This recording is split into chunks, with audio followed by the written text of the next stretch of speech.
부처가 남긴 화를 다스리는 방법 바라보라, 기다려라, 달래주라.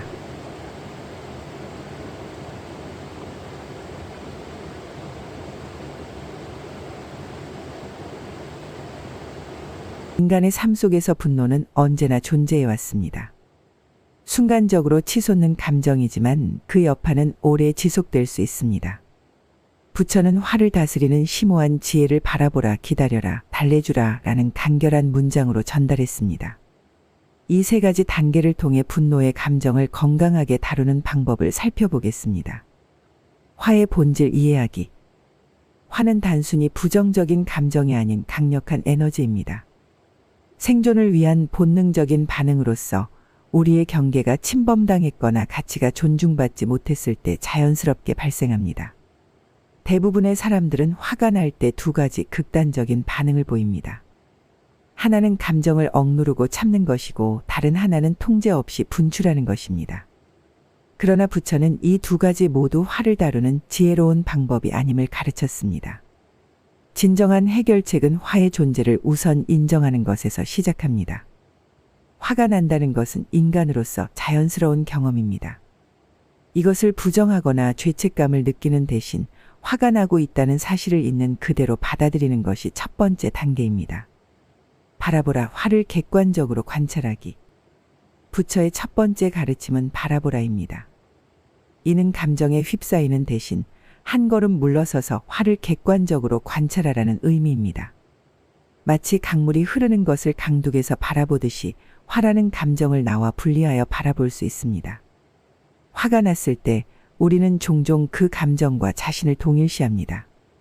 나는 화가 났다가 아니라 나는 화 그 자체가 되어버립니다.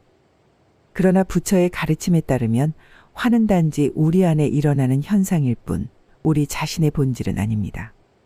객관적으로 바라본다는 것은 지금 내 안에 화가 일어나고 있구나라고 인식하는 것입니다. 이때 화가 어떤 신체적 감각으로 경험되는지 살펴보세요. 가슴이 뛰거나 얼굴이 달아오르거나 호흡이 빨라지는 등의 변화를 관찰합니다. 또한 어떤 생각들이 함께 일어나는지도 주목해 보세요. 이렇게 화를 객관적으로 바라보면 화에 압도되지 않고 그것을 알아차릴 수 있는 여유가 생깁니다. 기다려라, 화의 자연스러운 소멸을 지켜보기. 두 번째 가르침은 기다려라입니다. 과학적 연구에 따르면 어떤 감정이든 그 자연적인 수명은 약 90초에 불과합니다. 문제는 우리가 계속해서 그 감정을 자극하는 생각들을 반복함으로써 감정을 지속시킨다는 것입니다. 화가 났을 때 억지로 진정시키려 하거나 화를 표출하려 서두르지 말고 그저 가만히 기다려보세요.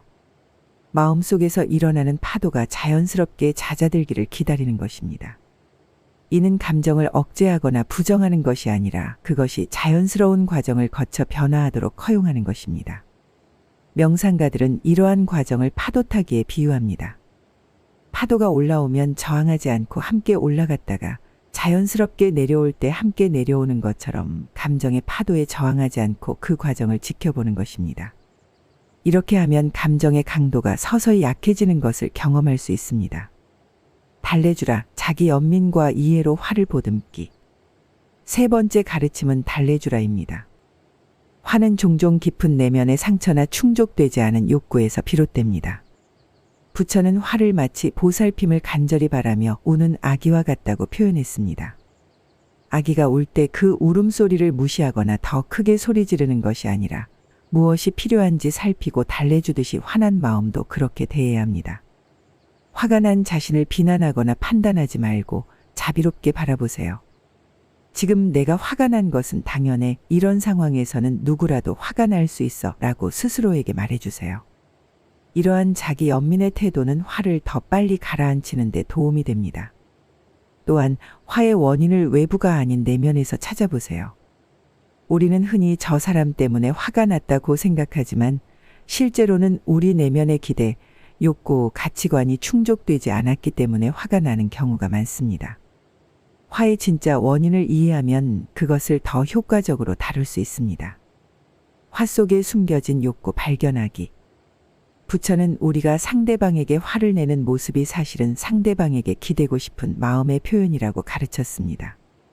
이 말은 화 속에는 종종 인정받고 싶음, 존중받고 싶음, 이해받고 싶음과 같은 깊은 욕구가 숨어 있다는 의미입니다.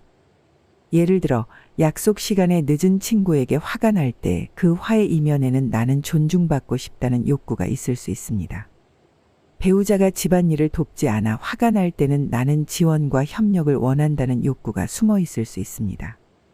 이렇게 화 속에 담긴 진짜 욕구를 발견하면 상대방과의 갈등 상황에서도 더 건설적인 대화가 가능해집니다. 너는 항상 늦어라고 비난하는 대신 약속 시간을 지켜주었으면 해. 그것이 나에게는 중요해 라고 자신의 욕구를 명확하게 표현할 수 있게 됩니다. 일상에서 실천하기.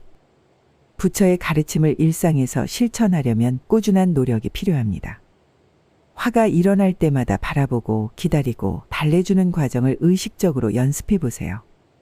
처음에는 어색하고 어려울 수 있지만 계속 연습하면 점차 자연스러워집니다. 명상이나 마음챙김 수행은 이러한 능력을 기르는 데 큰 도움이 됩니다. 하루에 몇 분이라도 고요히 앉아 호흡을 관찰하는 습관을 들이면 감정이 일어날 때 그것을 알아차리는 능력이 향상됩니다. 또한 매일 저녁 그날 경험한 감정들을 되돌아보는 시간을 가져보세요. 언제 화가 일어났는지, 어떻게 대응했는지, 그 화 속에 어떤 욕구가 숨어 있었는지 살펴봅니다. 이러한 성찰은 자신의 감정 패턴을 이해하는 데 도움이 됩니다. 화를 통한 성장의 기회. 부처의 가르침에 따르면 화는 단지 제거해야 할 부정적인 감정이 아니라 깊은 자기 이해와 성장의 기회가 될 수 있습니다. 화가 일어날 때마다 그것을 통해 자신의 가치관, 욕구, 경계선에 대해 더 많이 배울 수 있습니다. 화를 다루는 지혜로운 방법을 익히면 관계에서의 갈등도 더 건설적으로 해결할 수 있게 됩니다. 감정에 휩쓸리지 않고 명확하게 소통할 수 있는 능력은 모든 관계에서 귀중한 자산이 됩니다. 부처의 바라보라, 기다려라, 달래주라는 간결하지만 강력한 가르침은 현대 심리학의 많은 원리와도 일치합니다. 감정을 억압하거나 무분별하게 표출하는 대신 알아차림과 수용, 자비를 통해 화를 지혜롭게 다루는 방법을 배우는 것은 내면의 평화와 건강한 관계를 위한 중요한 열쇠입니다. 우리 모두는 때때로 화가 납니다. 그것은 인간이기에 자연스러운 경험입니다. 중요한 것은 화에 어떻게 반응하느냐입니다. 부처의 지혜를 따라 화를 바라보고 기다리고 달래줌으로써 우리는 감정의 노예가 아닌 주인이 될 수 있습니다.